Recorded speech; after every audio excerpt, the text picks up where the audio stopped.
O fígado. O fígado, a maior glândula do nosso corpo, pesa cerca de 1.500 gramas. Ele é uma glândula mista, ou seja, ele tem uma secreção endócrina e exócrina.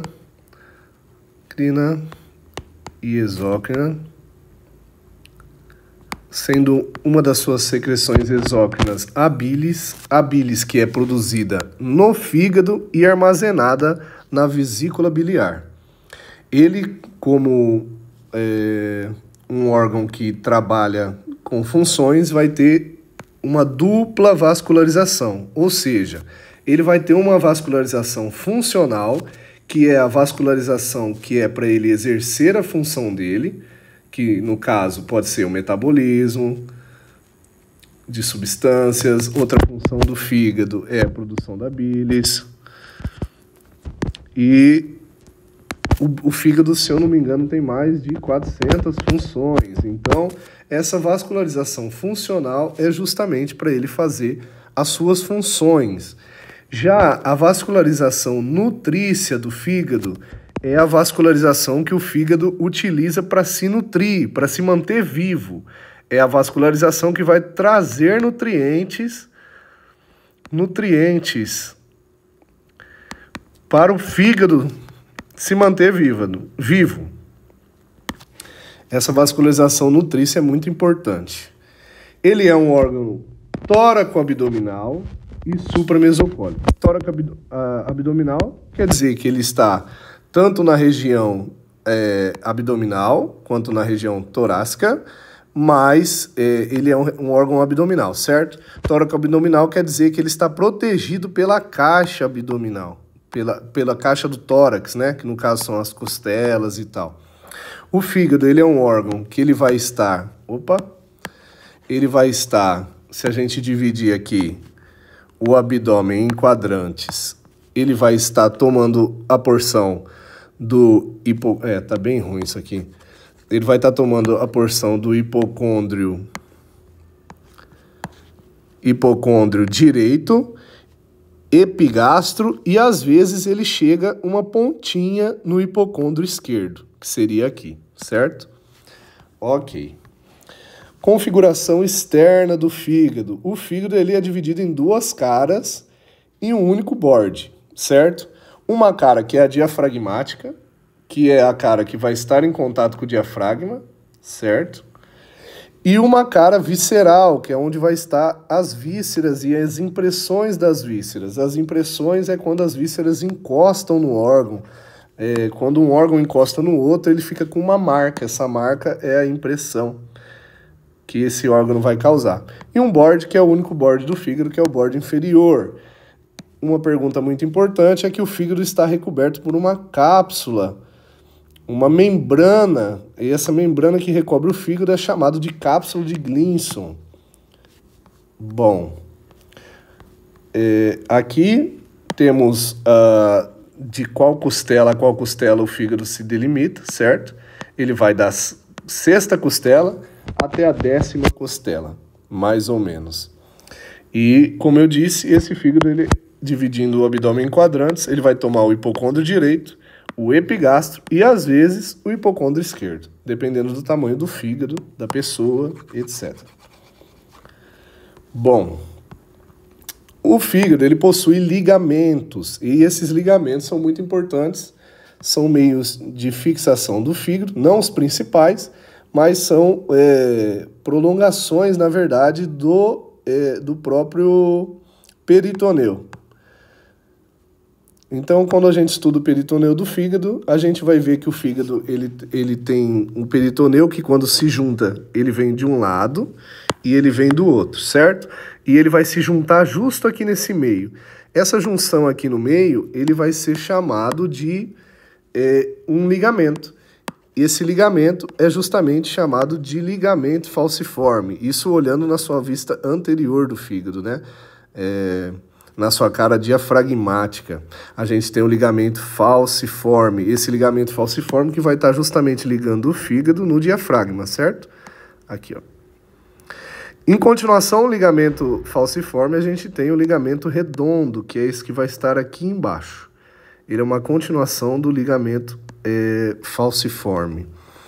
Lembrando que ligamento é uma prolongação do peritoneu, que no caso não possui vaso, liga um órgão a outro órgão, ou o órgão à parede, mas não possui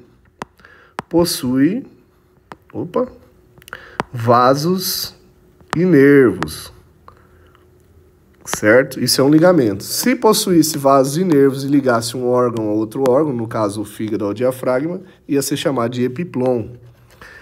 Bom, esse ligamento falciforme, ele vai subir aqui em direção ao diafragma, certo? Só que ele também vai vir aqui, ó, na parte, na cara visceral do fígado, né? Na porção posterior da cara diafragmática. E quando ele chegar aqui, ele vai se dividir em duas folhas, uma folha que vai para a direita e uma folha que vai para a esquerda. Lembrando que aqui, como é uma vista posterior, isso aqui é direita e isso aqui é esquerda. Aí não faz mais aquela visão cruzada. Então, esse ligamento se divide, certo? E quando ele se divide, ele vai formar uma área desnuda do fígado. E quando ele se divide, isso aqui vai ser chamado, então, de ligamento coronário. Lembrando das artérias coronárias do coração, porque as artérias coronárias do coração, elas justamente faziam isso. Elas iam para um lado, vinham e para o outro. E davam a volta, fazendo um ligamento coronário, certo? É mais ou menos isso aqui também. Bom, esse ligamento coronário vai justamente delimitar a área desnuda do fígado. Tá vendo que ele vem, dá a volta e tudo, mas ele não preenche essa parte aqui? Então, justamente essa parte é delimitada, chamada de área desnuda do fígado. Além disso, ele também vai formar outros ligamentos na ponta, que são chamados de ligamento triangular. Aqui a gente observa um ligamento triangular e aqui o outro ligamento triangular. Ou seja, ligamento triangular direito e ligamento triangular esquerdo, certo? Aqui a área desnuda do fígado. Dá para ver a área desnuda, que ela está bem perto da vena cava inferior. Aqui. Bom, a cara visceral, ela apresenta surcos, né, que vão formar lóbulos. E aí o fígado tem os lóbulos dele, certo? Se os lóbulos do fígado são 4, a gente tem que delimitar eles. A linha média do corpo vai ajudar a delimitar o lóbulo esquerdo. E aqui é mais decoreba, né? Temos o lóbulo esquerdo, lóbulo direito. Lembrando, lóbulo quadrado. Quadrado sempre perto da vesícula biliar. Caudado, sempre perto da vena cava inferior. Do lóbulo caudado, nós temos uma prolongação. E essa prolongação, ela vai em direção ao ilho aqui, ó. Vai passar perto do ilho, que é chamado de processo caudado, certo? Então, repetindo, lóbulo esquerdo, lóbulo direito do fígado, que é o maior, lóbulo quadrado e lóbulo caudado, lóbulo quadrado perto da vesícula biliar, lóbulo caudado perto da vena cava inferior. Ótimo. Lembrando, o ilho do fígado. O ilho do fígado é os vasos que estão entrando no fígado, certo? É chamado de ilho. Bom. Não, perdão. Eu acho que ilho é a entrada do fígado. Ilho é a entrada do fígado. Os vasos são chamados de pedículo, certo? Os vasos que vão entrar aqui. Ok. Vamos lá. Impressões da cara visceral. E aqui é um pura decoreba, mas lembrando que a maior parte do fígado é a parte direita, então vai ser onde mais ocorrem as impressões, certo? O fígado, do lado direito, ele vai estar em um contato direto com, por exemplo, o rim. Lembra que o rim do lado direito, ele é um pouco mais para baixo do que do lado esquerdo. Aqui ele vai estar um pouco mais para cima, justamente pelo peso que o fígado faz sobre ele, certo? Então o rim vai estar mais para baixo. Então uma das impressões mais fáceis é a impressão renal. a impressão renal e, lógico, em cima do rim a gente tem o quê? A glândula suprarrenal, bem feia desenhada aqui. Então, se é a impressão renal, tem que ter a impressão suprarrenal.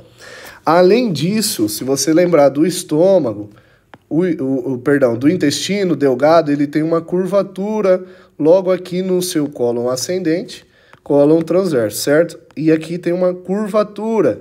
O nome dessa curvatura é justamente flexura hepática, porque está em contato com o fígado, ou seja, vai dar uma impressão no fígado, ou também chamada de impressão cólica direita, né? No caso, impressão cólica direita. Por isso que essa flexura hepática é do lado direito, né? No caso, ou impressão cólica direita, porque justamente o fígado está aqui em cima e ele vai pegar essa parte do intestino grosso, que vai deixar essa impressão. Depois a gente tem a impressão duodenal, justamente porque o duodeno também vai estar por aqui, ó, né? E do outro lado a gente tem a impressão do estômago. Por quê? Porque o fígado, ele se prolonga, ele vai parar lá no epigastro, né? Que é essa divisão aqui, e vindo... tá errado. Ele vai parar lá no epigastro, ele vai, às vezes, pro hipocôndrio esquerdo, e nisso ali ele vai estar em contato com o estômago, certo? O fígado vai meio que passar por cima aqui na sua porção esquerda. E, bom, é isso. O peritoneu, que a gente comentou, o peritoneu, ele justamente vai ser... Ele vai cobrir praticamente todo o fígado, menos a área desnuda. Ele vai cobrir a vesícula biliar inteirinha, igual eu estou desenhando aqui, ó. Ele vai cobrir essa vesícula biliar assim. Porém, essa vesícula biliar, na sua parede atrás dela aqui, né, superior, se eu não me engano, ela já está em contato com o fígado. Então, o peritoneu não recobre ela aqui por cima. O peritoneu vai recobrir ela toda aqui na onde a gente consegue ver. A parte que está colada no fígado a gente não consegue ver e também não vai ter o peritoneu, certo? Esse peritoneu, ele vai, então, recobrir todo o fígado. Aqui nós temos o ligamento falciforme, certo? O ligamento falciforme com o diafragma aqui em cima e uma prolongaçãozinha que era para ser o ligamento redondo. Além disso, lembrando, esse peritoneu ele recobre todo o fígado e do fígado vai ligar no estômago.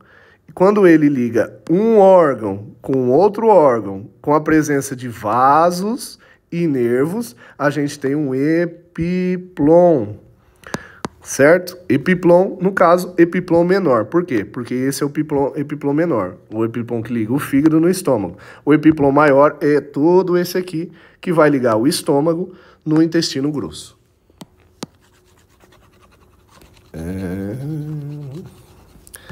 Vamos lá. Orra superior do ligamento coronário, que eu já mencionei, certo? Que o ligamento coronário justamente vai se dividir em dois. E aí ele vai formar a área desnuda do fígado, certo? O ligamento triangular, que eu falei, no caso aqui o direito, aqui o triangular esquerdo. Isso aqui a gente já falou. Sim. O ligamento coronário, por intermédio da vena cava inferior, que recebe as venas hepáticas, contribui para a fixação do fígado. O maior meio de fixação do fígado não são os ligamentos, é justamente a vena cava, certo? E os vasos que chegam nele. Os ligamentos não são o maior meio de fixação do fígado, porém eles ajudam, certo? Aqui o epiplom menor, que eu acabei falando, o epiplom justamente que é uma prolongação do peritoneu que contém vasos e nervos.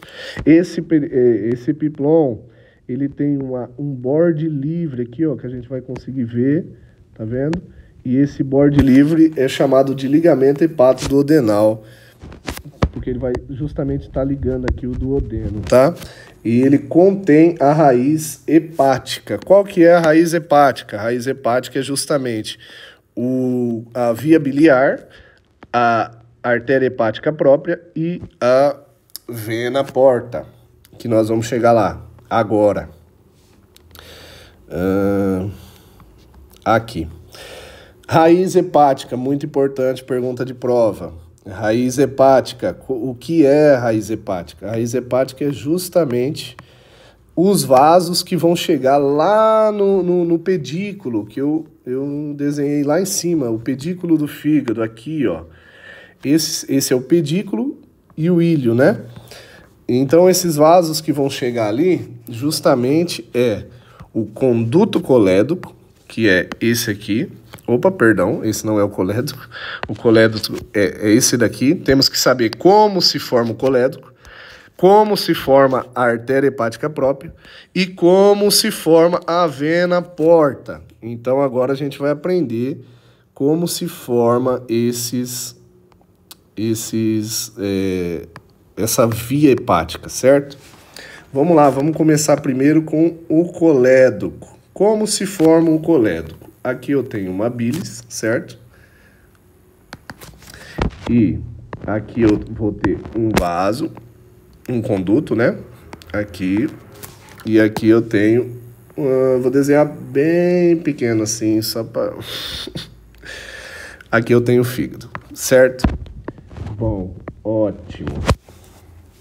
Se essa perdão, aqui não é a bilis, né? Aqui é chamado de vesícula biliar. Vesícula biliar.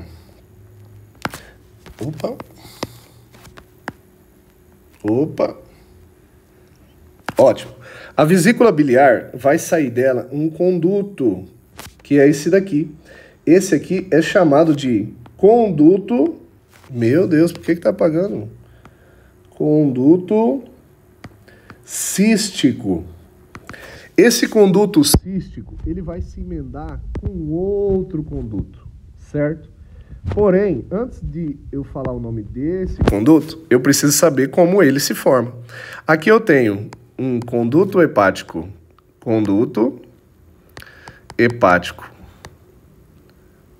direito, e esse aqui vai ser o conduto hepático esquerdo, certo?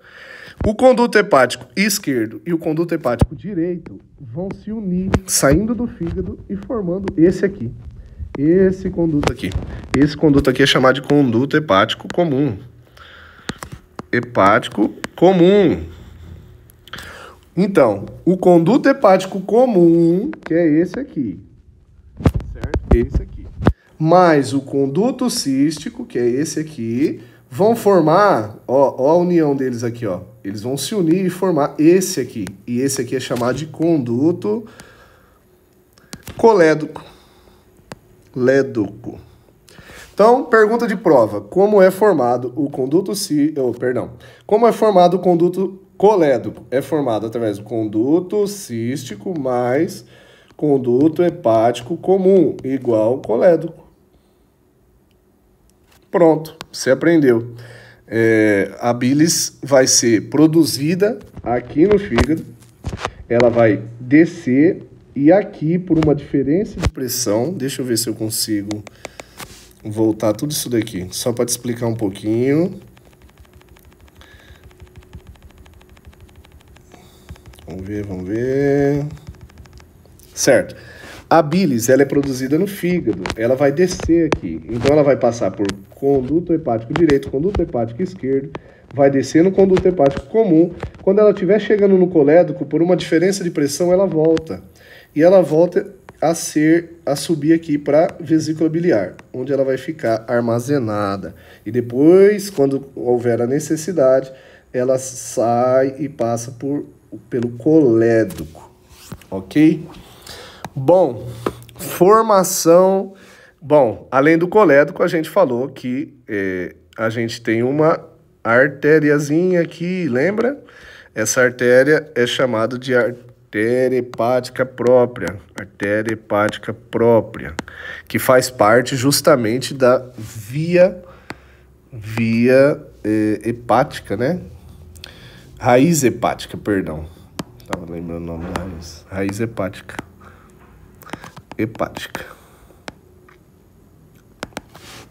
Ótimo. Artéria hepática própria. Bom, artéria hepática própria, então. Formação da artéria hepática própria. Da onde vem essa artéria hepática própria? A artéria hepática própria vai vir daqui, ó, de uma artéria bem grande, chamada de aorta abdominal. Essa aorta aqui, ó, aorta.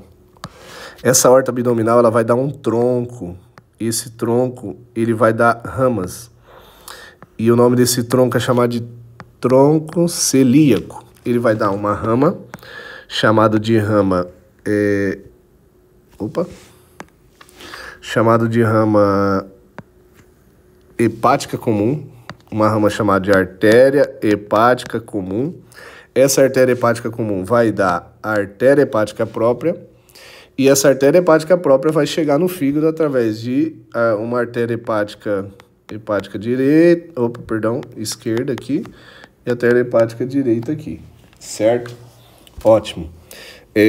Além de tudo, é bom estudar o tronco celíaco, né? O tronco celíaco, ele vai dar essa rama chamada de artéria hepática comum, e ele vai e essa artéria hepática comum, na verdade, dá duas ramas, uma chamada de artéria hepática própria e uma rama que vai descer, chamada de artéria gastroduodenal, certo?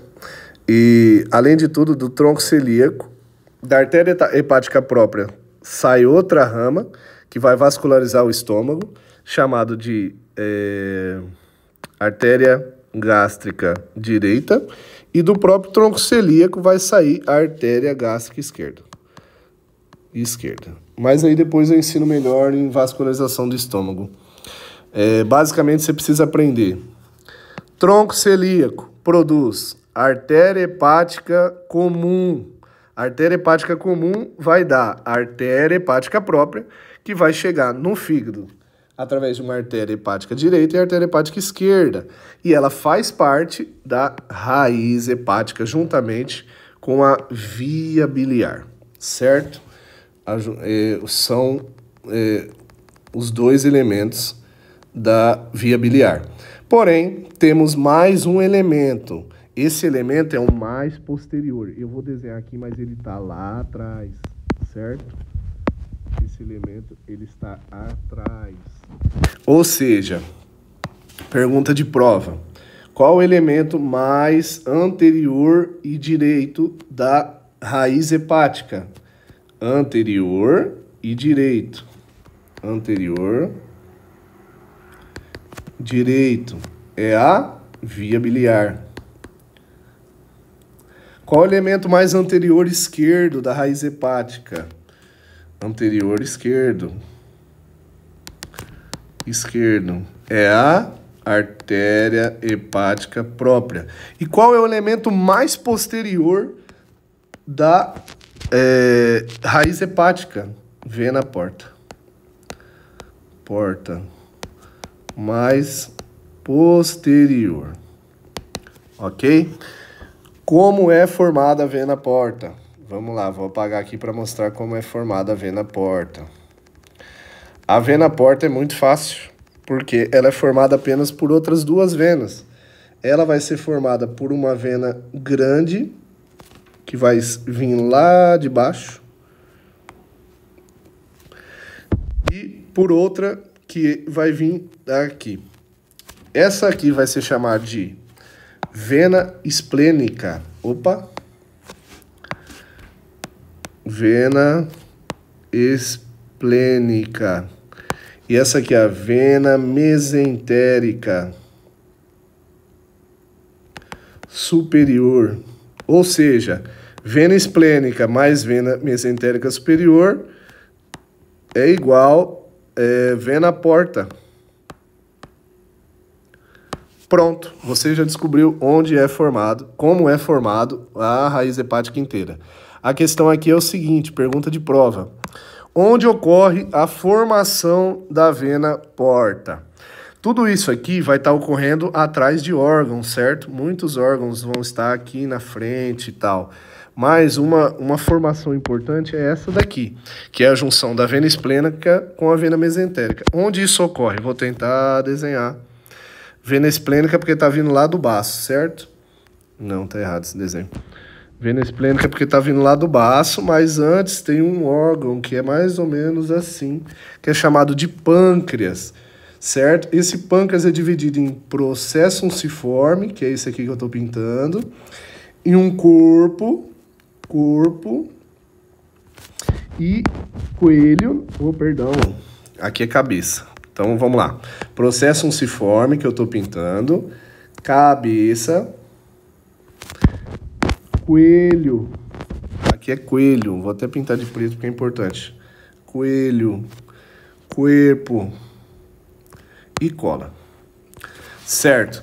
Esse pâncreas, então, é dividido em processo unciforme, cabeça, coelho, corpo e cola. A pergunta de prova: onde ocorre a união da vena esplênica, que é essa aqui, com a vena mesentérica superior? Onde ocorre a formação, então, da vena porta? Olha aqui onde ocorre. Atrás do coelho do pâncreas. Atrás do coelho do pâncreas ocorre a formação da vena porta. Pergunta de prova. Você vai acertar. Ok? Então é mais ou menos isso aqui. Feio pra caraca. Mas espero que dê pra entender. Aqui tá mais bonitinho, ó. Tronco celíaco. Tronco celíaco vai dar, então, as ramas que nos interessam para o fígado. Que é a sua vascularização nutrícia. É aquilo que vai manter o fígado vivo. É a hepática comum. E a hepática comum vai dar duas ramas, certo? A hepática comum vai dar a gastroduodenal e a hepática própria. E a hepática própria faz parte do pedículo, né? Da raiz hepática, no caso aqui. Vamos lá. Vena porta hepática, como é formada a vena porta hepática? Justamente aqui, ó, vena esplênica mais vena mesentérica. Aqui forma a vena porta hepática. Isso ocorre aonde? Isso ocorre atrás do coelho. Ó, aqui o pâncreas cortado aqui, ó. Né? Deixa eu ver se eu consigo. Aqui, ó. Aqui o pâncreas, ele tá cortado, ó. Opa. Aqui, ó. Aqui continuava o pâncreas, certo? Então, se aqui é o processo unciforme, aqui é o corpo, aqui vai ser o coelho do pâncreas, mais ou menos. Então, no coelho do pâncreas, atrás do coelho do pâncreas é formado a vena porta. Divisão intrahepática da vena porta, é bom estudar. Isso aqui caiu. A maneira que caiu era perguntando qual era a segmentação do terceiro, como era o terceiro segmento, alguma coisa assim. E eu consegui responder, né? Acertei. E eu respondi justamente aprendendo assim, ó, não decorando vena nem nada. Eu decorei os segmentos, certo? São 8 segmentos. Os que estão mais perto da linha, os que estão perto dessa linha vão ser chamados de paramedianos. Os que estão mais longe, por exemplo, um aqui, vai ser chamado de laterais. Certo? Aí vamos dividir assim. Essa linha aqui é a linha mais importante, vou fazer ela mais grossa. Paramedianos e laterais. Vamos fazer mais ou menos assim. Então, aqui vai ser esquerdo, direito. Aqui vai ser posterior, anterior, certo? Então, aí eu aprendi assim.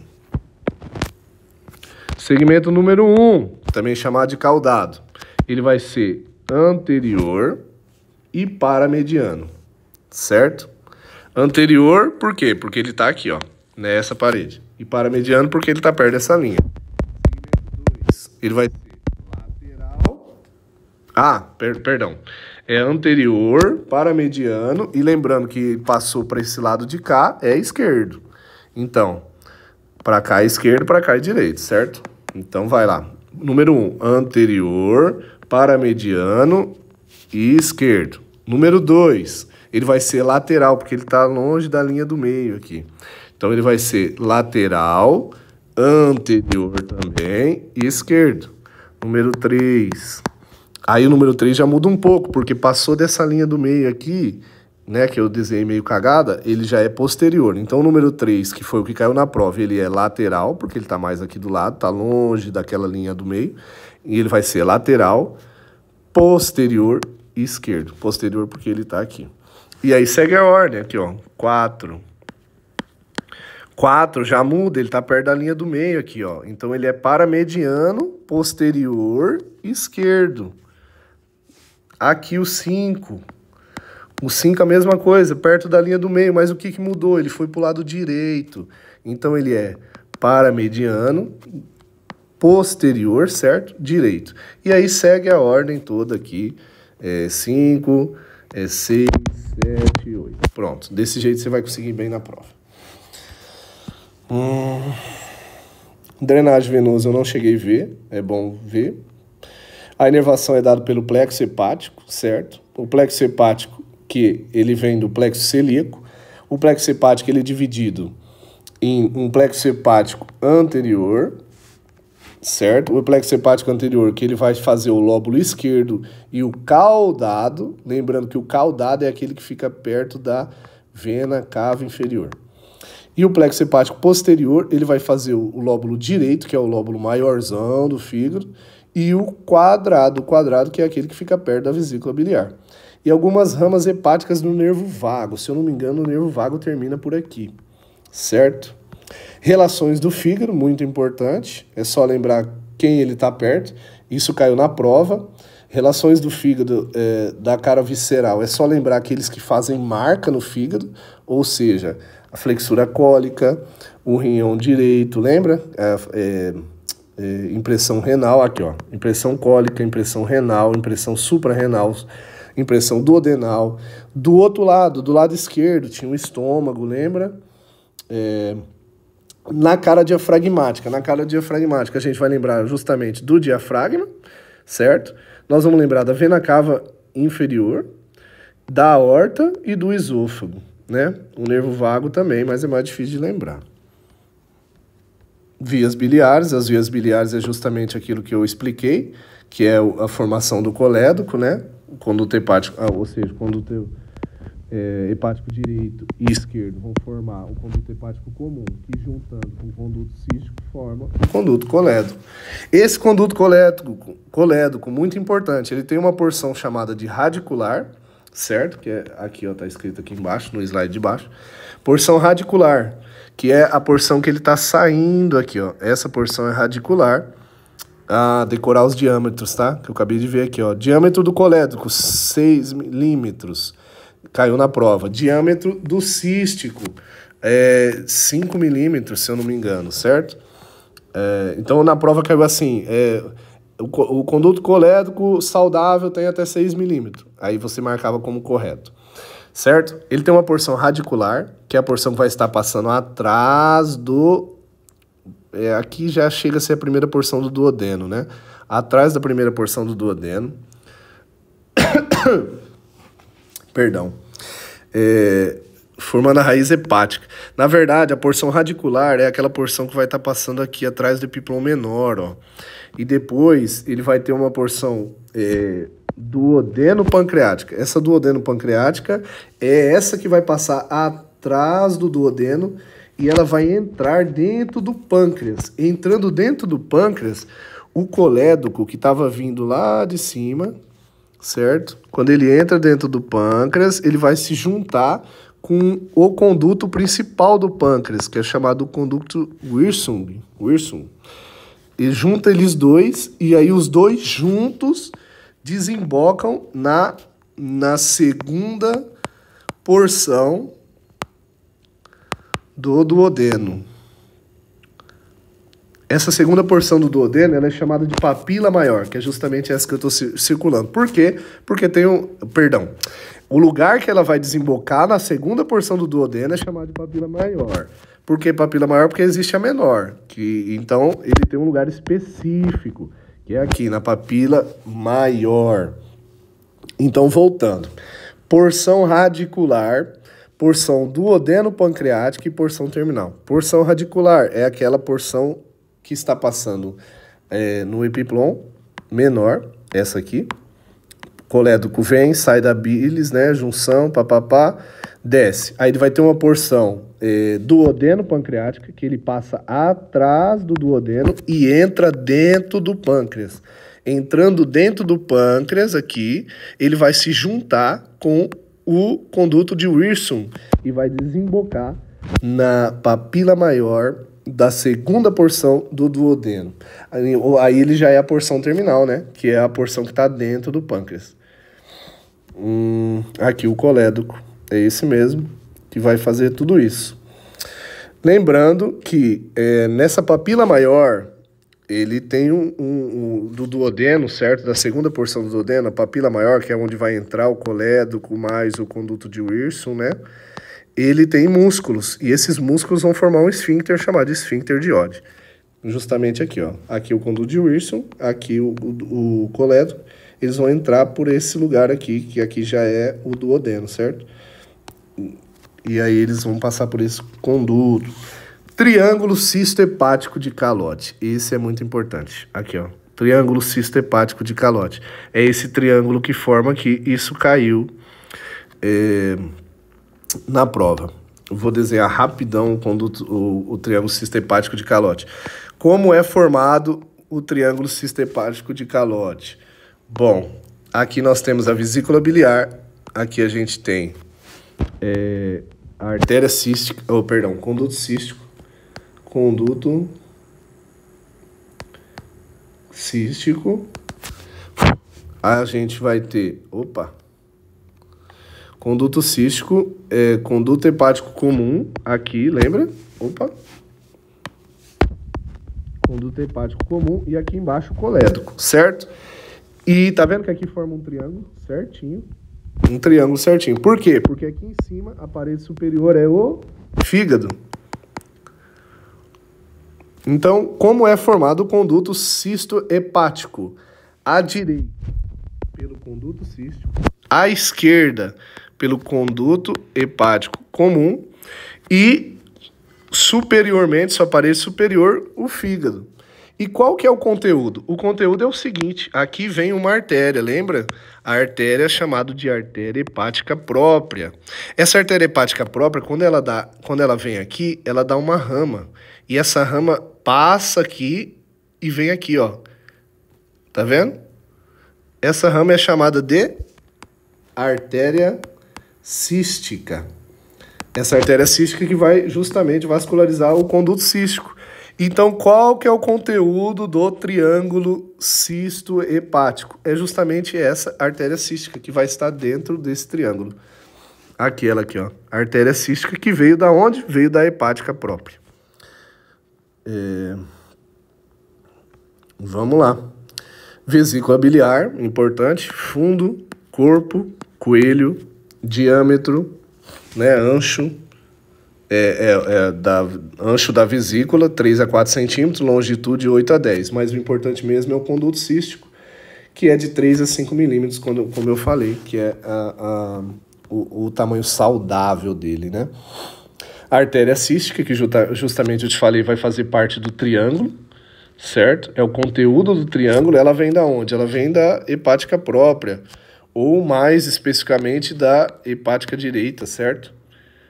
Para ser mais hepático, mais específico, hepática direita. Bom, é isso.